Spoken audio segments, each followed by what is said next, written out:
जय श्री महाकाल दोस्तों। आज मैं आपको सोमवार उपास की व्रत कथा सुनाने वाली हूँ, लेकिन उससे पहले आप मेरे चैनल को सब्सक्राइब कर लीजिए। भगवान महाकाल उन पे अपनी कृपा सदैव बनाए रखे जो मेरे चैनल को सब्सक्राइब करे। यह कथा इस अनुसार है।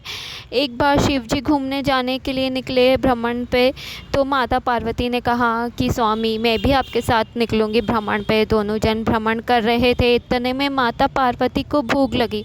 उन्होंने शिव जी से कहा कि मुझे कुछ खाना है। शिवजी ने कहा ठीक है चलो चलते हैं। शिवजी और पार्वती जी दोनों ने सेठ सेठानी का रूप बनाया और एक साहूकारनी के घर गए और उससे कहा कि हमें खीर खांड वाला भोजन खिला दो। साहूकारनी को बड़ा आश्चर्य हुआ। उसने कहा खीर खांड वाला भोजन करना था तो तुम अपने घर से करके क्यों नहीं आए। और उन्हें शिवजी और पार्वती जी को कुछ भी नहीं खिलाया। वो लोग आगे गए, एक बूढ़ी माई के यहाँ गए और बूढ़ी माई से कहा बूढ़ी माई हमें इस खीर खांड वाला भोजन करा दो। बूढ़ी माई ने कहा ठीक है मैं अभी आती हूँ।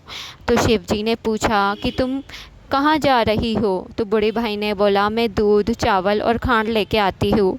शिवजी ने बोला पीछे मुड़ के देखो ये सब तो पीछे ही रखा है। बूढ़ी माई ने देखा तो वहाँ पर दूध चावल और खांड रखा हुआ था। बूढ़ी माई ने उससे खीर बनाई और उनको सेठ सेठानी को बड़े प्यार से खिलाई और बहुत सारी खीर बच गई। तो बूढ़ी माई ने बोला अब मैं इतनी खीर का क्या करूँगी, मेरे घर में तो कोई भी खाने वाला नहीं है। शिवजी पार्वती ने अपनी दृष्टि घुमाई, उससे उनके घर में पूरा घर परिवार हो गया। बूढ़ी माई का झोपड़ी थी वो महल हो गई। अब बूढ़ी माई खीर लेके साहूकारनी के यहाँ गई। साहूकारनी ने पूछा बूढ़ी माई मेरे घर का सारा धन तेरे घर कैसे आ गया। बूढ़ी माई ने बोला मुझे नहीं पता, मेरे घर में तो एक सेठ सेठानी आए थे, उन्होंने खीर खांड वाला भोजन बनाने को कहा था, मैंने उनको यह बना के खिलाया। जब से मेरे घर में ऐसी धन संपदा हो गई है, मेरा पूरा घर परिवार हो गया है। तो फिर बूढ़ सेठ साहूकारनी ने पूछा कि वो सेठ सेठानी कहाँ हैं। तो बूढ़ी माई ने कहा कि अभी अभी निकले हैं।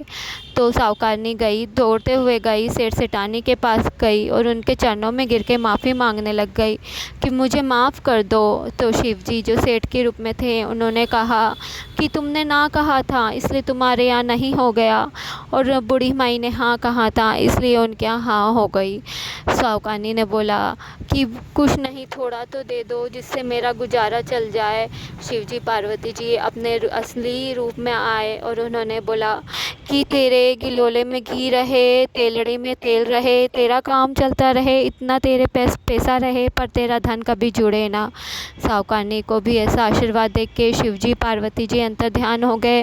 हे शिवजी पार्वती जी जैसे आपने बूढ़ी माई को दिया, उनके घर अन्न धन घर भंडार भरा, वैसे सबको देना। कहते सुनते उनका